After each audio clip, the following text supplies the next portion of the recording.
would like to first invite you, if you would just join me for 1 minute of silence because of the execution of Ko Jabing that took place yesterday. Let's begin. Thank you. Now, the topic that I will be touching on is cause lawyering. And Velama's case is one of the case studies which had been brought to light or brought to study in this article, which is called Of Absences, Masks and Exceptions, Cause Lawyering in Singapore. Isn't it so interesting? Of absences, masks and exception, cause lawyering in Singapore. I understand from Professor Kevin Tan that this article is one of the is in the reading list for the first year law students.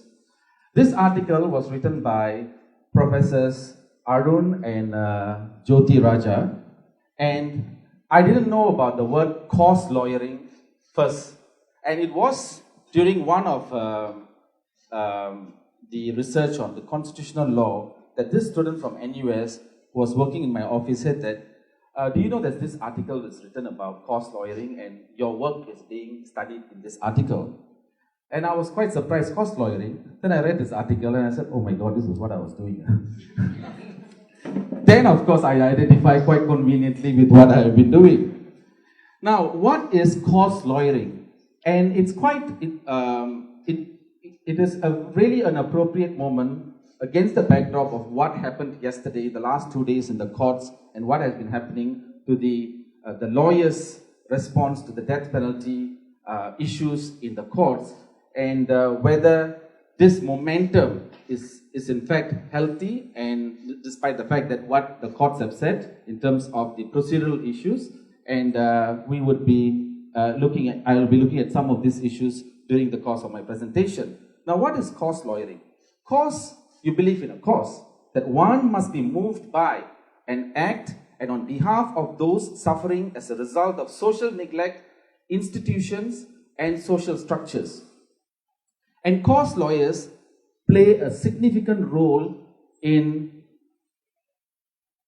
explaining or exposing the inextricable links between what is law and what is justice. What may be legal may not be just. So this is the constant challenge for cause lawyers. It is basically to challenge unjust laws. Of course, Parliament passed laws, but are these just laws? And you know, history is replete with examples. We know the civil rights movement by Martin Luther King, Mahatma Gandhi fought in India, and Nelson Mandela fought against the unjust law of apartheid in South Africa. So cause lawyering essentially is a mobilization. It's a mobilization of force that uses the public arena and the law for social change instead of politics. There's a role for politicians to play, but of course it is a very artificial, it is an artificial divide at some point whereby politics does, the political advocacy does overlap with the justice for social change or change in the laws. So cause lawyers, in stark contrast to conventional lawyers.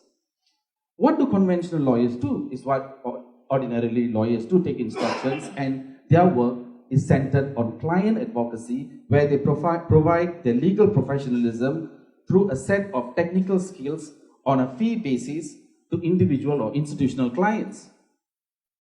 And usually they are called as the client's hired gun.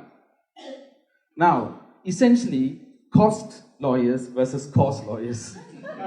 And you know, when I was coming to the bar and at an early stage, of course, the fire was always burning inside whenever I see J.B. Jeyaretnam, of course, to launch into a kind of, constitutional lawyering and so on and so forth. But of course, there's always this opposition politics and so on and so forth was involved, and it was a bit difficult for me to digest so much of challenges that is taking place in the kind of atmosphere that we're witnessing at the time when I was entering practice.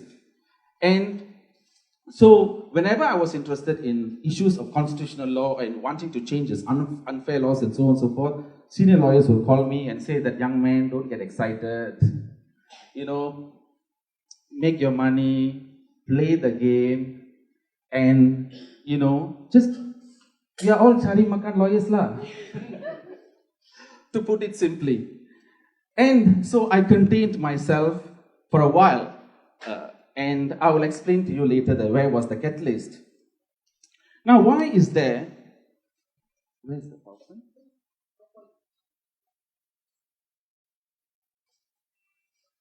On the right side.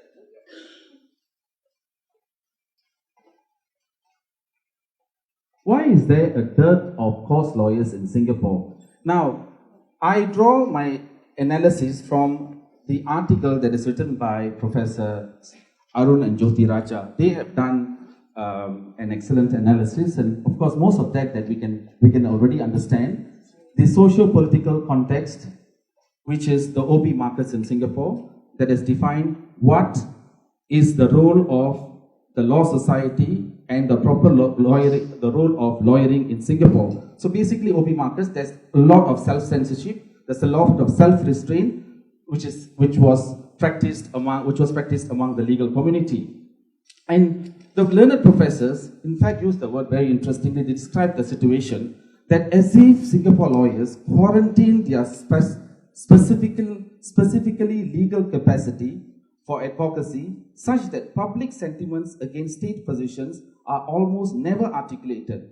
Instead, in a mask mode, lawyers facilitate the less audible, less visible work of deciphering actual and proposed legislative and regulatory requirements, researching alternatives, and drawing upon their professional networks to further causes they believe in. Instead of furthering causes by openly contesting state-sanctioned positions and ideologies through legal processes, lawyers mute their involvement in causes by occupying civil society spaces through associations for environmentalism and gay rights, for example, in much the same way as the non-lawyers do. So what they call this, the nature of the so-called cause lawyers, or who are advancing certain kind of social causes, is a form of masked cause lawyering. They prefer to wear this mask and contain themselves in certain civil society spaces, so because of the way the state has regulated the spaces. I'm not being overcritical about the lawyers, I'm just bringing this analysis of what this Jyoti Raja and Professor Arun are saying in the context of the climate of fear in Singapore, which is the next topic, which is the next point that I would like to address. And Singapore has this great emphasis of dual system legality. Why dual system? On the one hand, Singapore champions itself to be number 4 in the world, or the best in the world for rule of law or efficient administration of justice. When it comes to that, there is a distinction. On the one hand, the commercial laws and Singapore being the top arbitration center is emphasized.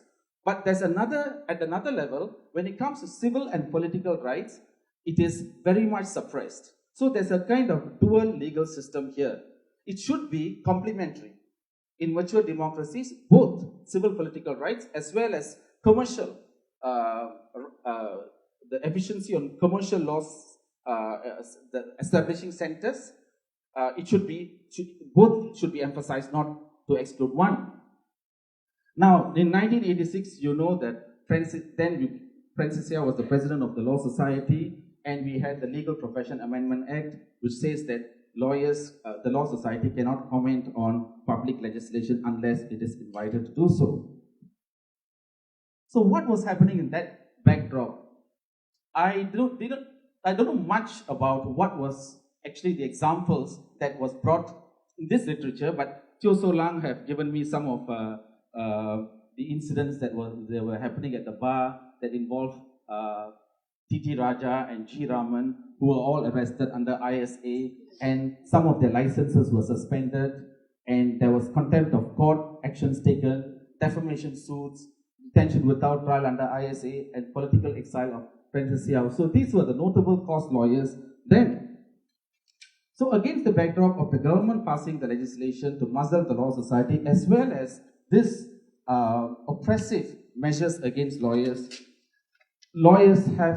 there was sense of fear that was enveloping the legal profession, and in fact, that is slowly leading us right now. And I'm definitely positive what is happening in future, the way to future, and despite my positive vision as to what is going to happen in future or what's happening right now, I still feel that there are a lot of challenges that is facing the lawyers who want to do cause lawyering work. First of all, we have very weak civil society. If you just cross to Malaysia, you have a lot of civil society organizations. They are huge, and most of them are funded by foreign organizations. Despite there are some restrictions and so on, the government is pretty much flexible. So when there is constitutional litigations and so on and so forth, these organizations could also assist to fund these actions taken by clients, and they are basically funded by the civil society organization. And in Singapore, we have, as I've already mentioned, we have an inhibited bar compared to the Malaysia Bar Council. I'm not saying that the Bar Council of Singapore should march in the streets like Malaysia, but I'm saying that there could be a little bit more proactivity as far as the bar is concerned. Of course, the limitations are there because of the legislation. I do understand, but we can do more. And lack of funding work. Look at Velama's case itself. It was very difficult. How can Velama individually take this action and bear all the cost upon herself? If we never had that litigation, if she had never come forward and asked what was, that to take up the challenge, at the end of the day, we would not have that historic judgment that has affected the Prime Minister's powers to call for a by-election. And we also have the prohibitive cost orders, which have been recently introduced by the court. Introduced by Parliament, whereby there are more than two lawyers who are involved in the litigation, who are representing the state will be entitled to claim costs for more than two lawyers. This was not the previous position. So you already have this prohibitive cost issues. So when we want to challenge the constitution, or you want to claim your rights through the courts, is it only for the rich? And are the rich coming forward to also fight for the rights? There were so many people out there in Hougang. Why is it that Velama came forward? And Velama should be supported. And Velama finally claimed that rights for all of us. Now, what was against this backdrop, there was kind of fear on myself as well during that time. What was the catalyst that brought this, or what was the defining moment for me to launch into cause lawyering? In the year 2003, there was this case of Ignis Murthy, a death penalty case. At the 11th hour, again like what happened in the last few days, Mr. J.B. Jeyaretnam brought this case to me. I was not even doing capital cases at that time.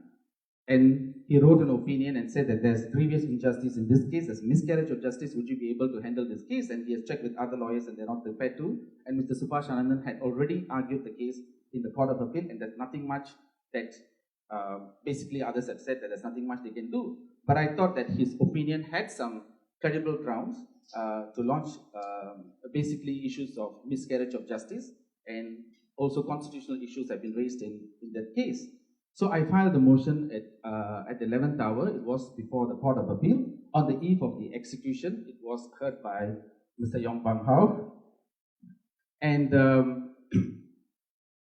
he gave a hearing, and after 3 hours of hearing, the case was dismissed. Before the case was dismissed, all I was asking for was actually extra time to study the case so that I can adequately prepare myself to address the court, so that I can give my best, because this is a death penalty case and I'm very, very new to this area.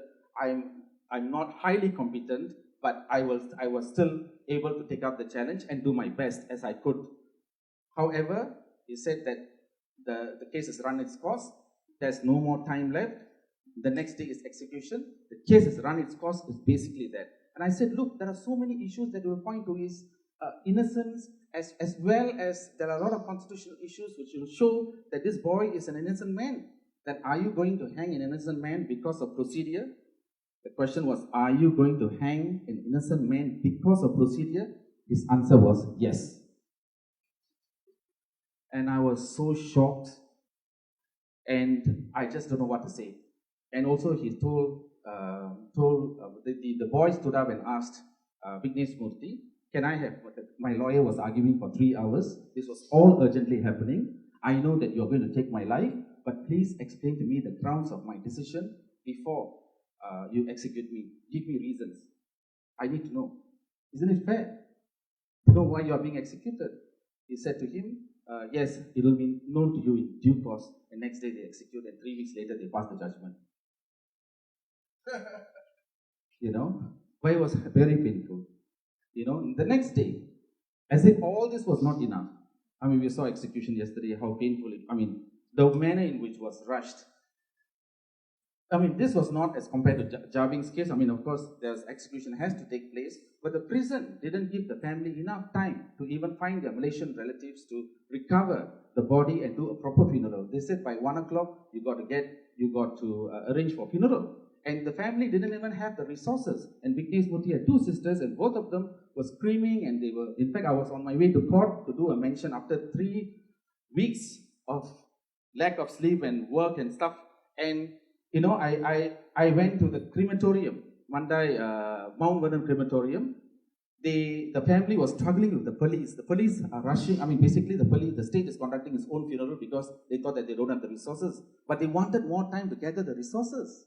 You know, they gave them a time but they were pleading. Can you imagine? They want that dead body. I mean, they want to bring the body and they want to have their own funeral. And this was going on in Mount Vernon crematorium.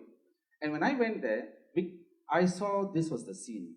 The mother of Vignesh Murthy was screaming and wailing, and Vignesh Murthy had a laceration around his neck still. That means he was struggling so much, and his eyes were slightly ajar. The mother jumped onto the hearse and started pummeling his chest, thinking that he will come alive.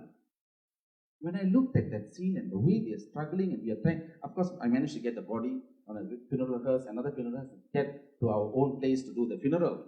But when I saw this, I asked myself, should our economic success or should our success be tainted with such cruelty?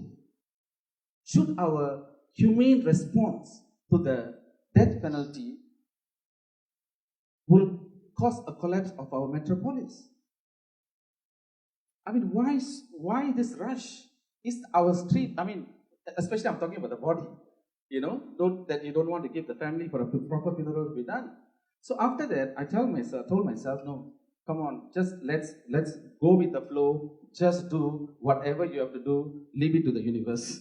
And then then another case of Shanmugam came, then I started getting involved in the death penalty campaign with a lot of civil society groups, artists, and so on and so forth. And then that boy was executed. We went to the Istana and to petition and with the family, and there were a lot of posts of advocacy. But there was difficulty because I had to face a lot of pressure from the media in particular, because the media started character assassinating me. There's one article on the day when Shanmugam was executed. My face was there with my specs lantern like this, and then and basically my mistake was lawyer and publicity stunt, something like that. The article in Straits Times. Number 1, he did vigil, conduct funeral, campaign for the client. Is this all negative? This is all part of cost lawyering. I didn't plan this, but it was with the passion to end the death penalty or to seek a better system that I launched myself. I didn't plan all these things. It's very, very difficult. So you have to face this media itself. And of course, Ms. Janet Aruldo's representation in papers. It's opposition politician and lawyer Janet Aruldos. When PAP MPs are representing, do they have government MPs, Mr. Edwin Tong? You see all this indirect or direct character assassination. Then came Wee Kong's case. It was all negative, what I'm saying, the work that I was doing. And then Wee Kong's case, I told myself I got to organize myself very clearly in terms of advocacy. So we I had advocacy in terms of engaging Malaysian parliamentarians and doing death penalty campaigns. And I had a support from London team, Queen's Council team coming to Singapore, giving the legal support. And there were several challenges launched which highlighted the problems of the mandatory death sentence, including the clemency review process, the prosecutorial discretion, and unequal treatment, and killing mules when the mastermind was alive. Can you imagine? John Wicom's mastermind was alive. He was being executed. Was on his road for execution. So all this was stopped, and the law was amended. I'm not saying that it's because of all this work. Of course, it's collective work. It's not an individual. A lot of collective work was involved. Definitely it had an impact on the amendment to the laws on the mandatory death sentence. I'm not saying it's pivotal, but it did have an impact. Then, Alan Shedrick, once a jolly hangman. This case also highlighted to the international media on the problems of the administration of justice, as well as basically the problems of the death penalty, the way in which discretions and all that is exercised. I may not agree entirely with all the stuff that he said, but of course there was some substance which, there's a lot of stuff which I agree with him.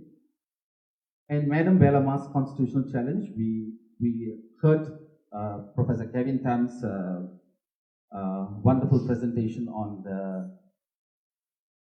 the historic victory on this constitutional challenge and his exposition on the judgment. But there was one issue that was also of concern, was there was cost order. The state was asking cost from Belama. In this case, it came before Justice Pillay. The state was asking about $10,000. So I was submitting that, usually in public interest cases and constitutional cases, the cost orders are usually made. People sometimes get shocked. Actually, it's normal. There is no such thing as, for public interest cases, there is a doctrine of some kind of a doctrine whereby it should be exempted or anything of that sort. But we made I made submission on behalf of Belama, and the court accepted the submission, and Justice Pillay didn't make any cost orders against Belama. So, and also he said that because this is a public interest case, so that was also very significant in terms of the judgment, whereby it could be, this case could be cited for future cases when there are constitutional litigation. But there is also, and I was in fact asking the court to introduce protective cost order. This is a cost order which is applied in other countries like South Africa and also UK, whereby before you launch a litigation, in the process of launching the litigation, you go to the court and ask the court for a kind of a waiver of cost. In the event that, once you launch the action and you get a result, it's difficult. Then you start asking for a waiver of cost, it's difficult. But at the outset, you could also ask for protective cost order. And the Government Proceedings Act, they recently amended, the Parliament should have looked into this possibility. Unfortunately, it didn't. Then we had the Section 377A case that saw the momentum of, at first it was very, very bleak in terms of the chance of winning. And 377A, as you know, is unjust. It's a passive enforcement itself, encourages discrimination and abuse against gay men.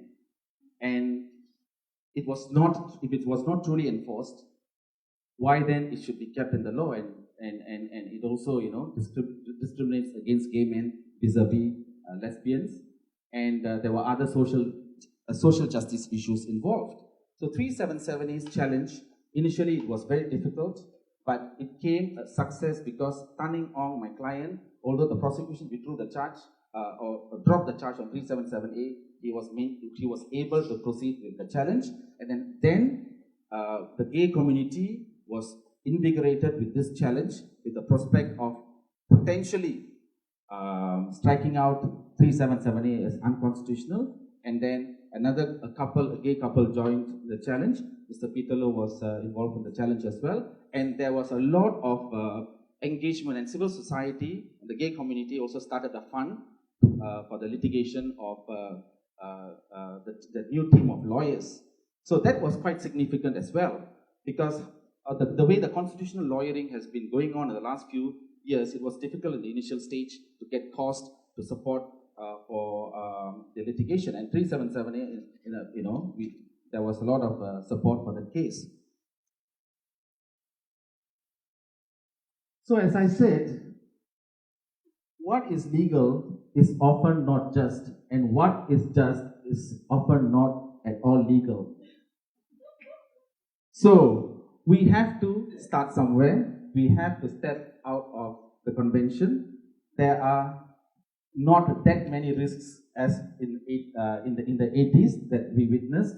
There are so many people who have fought the good fight, the great names, Nelson Mandela, Mahatma Gandhi, and from our neighboring country, Mr. Karpal Singh, J.B. Jeyaretnam, and all these great luminaries. And social justice isn't a solitary work, and I realized initially it was all very, very tiring for me. It's a big struggle, but now it's a wonderful experience with the civil society engaging and the community coming forward with like-minded people stepping forward and giving support. Thank you so much.